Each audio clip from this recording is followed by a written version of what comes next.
J'ai fait 2 voyages dans ce que l'on appelle le Maghreb. Je suis allé en Tunisie, je suis allé aussi en Algérie. Bien sûr, je suis venu vous voir et je vous remercie encore de l'accueil que vous m'avez réservé.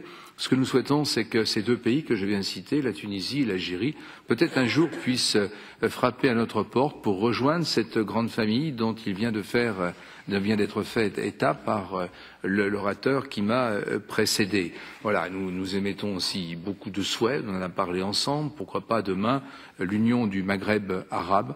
En tout cas, nous avons besoin de pays tels le Maroc, nous avons besoin de vous pour continuer et pour apporter votre contribution à la stabilisation dans cette région du monde qui, au cours de ces derniers mois, a beaucoup bougé. Voilà.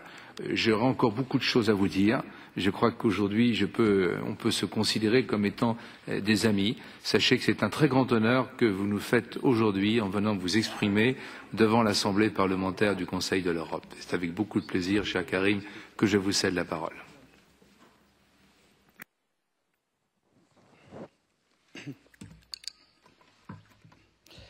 Monsieur le Président de l'Assemblée parlementaire du Conseil de l'Europe, Monsieur le Secrétaire général de l'Assemblée, Mesdames et Messieurs les parlementaires, Mesdames et Messieurs, c'est pour moi un grand honneur et un grand plaisir de participer avec vous aux travaux de cette session de l'Assemblée parlementaire.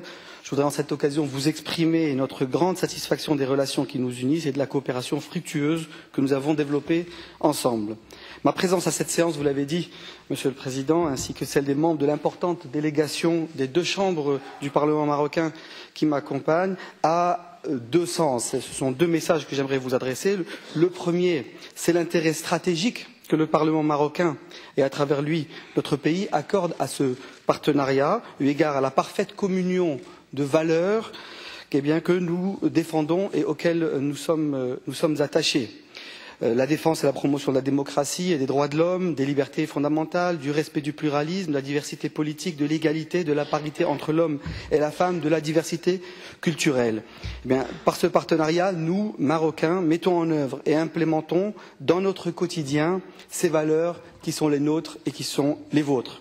Je rappelle que quelques jours après l'octroi de ce statut, le peuple marocain votait par voie de référendum cette nouvelle constitution qui plébiscite ces mêmes valeurs. Donc si je parle de communion de valeurs, je pense que c'est l'expression qui convient.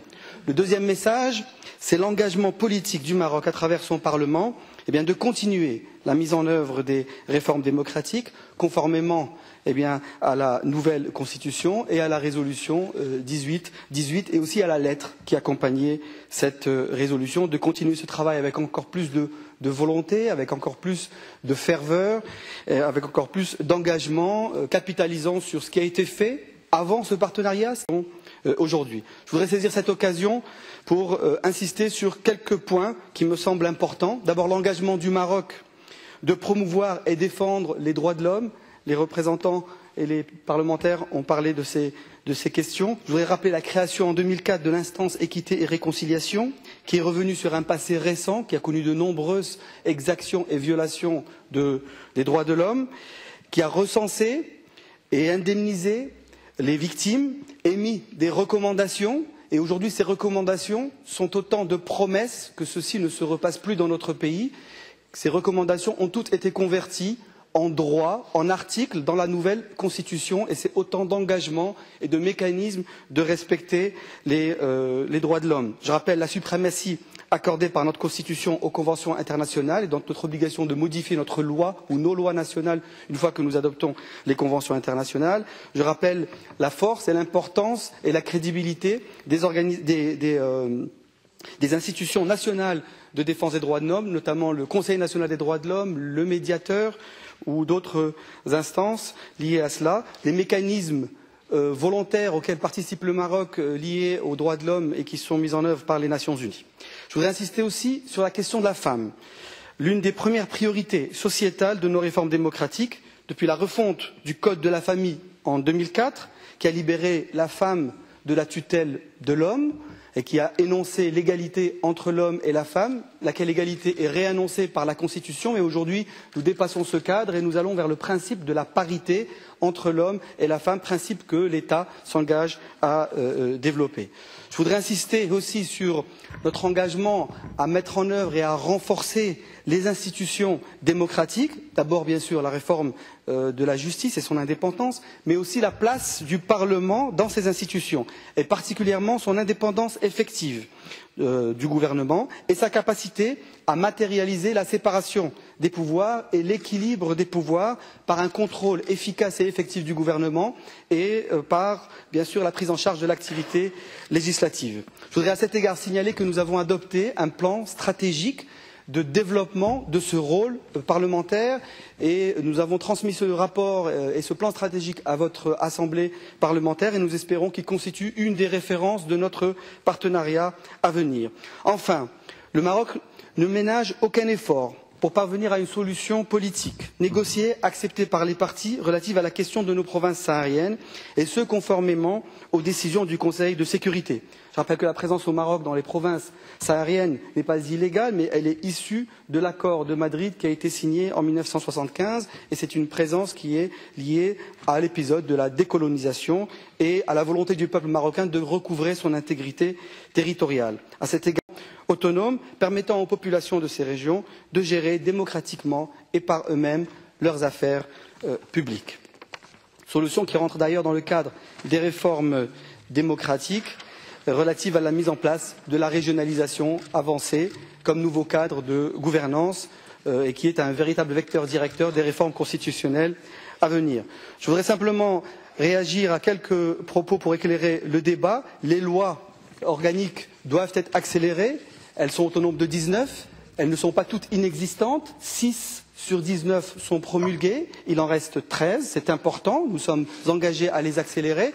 Nous nous sommes engagés à les accélérer et à les faire aboutir avant 2016. Il nous reste encore 3 ans pour faire aboutir ces lois et donc nous sommes mobilisés pour faire avancer ces lois. Je voudrais aussi dire que la Constitution ne se limite pas à la mise en œuvre de ces lois. Il est faux de penser que la Constitution sans les lois organiques ne constitue pas de réforme. Je donne un exemple.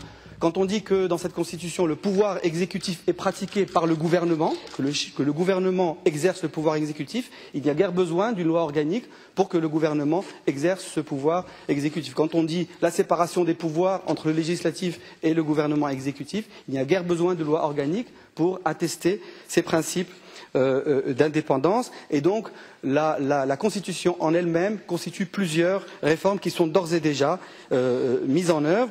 Et je rappelle à cet égard que nous sommes dans le cadre d'une monarchie constitutionnelle, que le pouvoir exécutif est exercé par le gouvernement, que le pouvoir législatif est exercé par le Parlement, que la justice est indépendante et que le roi est le chef de l'État, il est aussi le dirigeant des armées, il est le garant et l'autorité en matière religieuse et à cet égard la religion au Maroc nous sommes un pays musulman, un État musulman, mais cet État musulman, dans le même article qui annonce que le Maroc est un État musulman, engage le Maroc à protéger la pratique des autres religions, et notamment, bien sûr, la religion hébraïque, juive et la religion chrétienne. Donc le Maroc ne reconnaît pas que la religion juive. Il y a des dizaines d'églises, des dizaines de synagogues, et il n'y a pas de difficulté sur ces questions-là. Au contraire, la notion de imarat al-mu'minin, de l'autorité religieuse, est engagée à protéger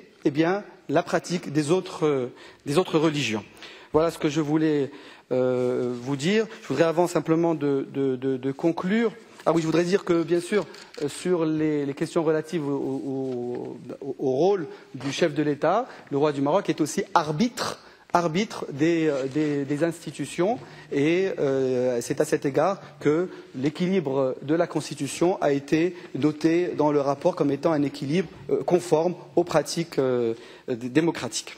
Voilà. Je vous remercie vous-même, Monsieur le Président Jean-Claude Mignon, pour votre accompagnement, votre mobilisation dans ce partenariat. Remercier Monsieur Pietro Marcenaro comme président de la Commission des affaires politiques.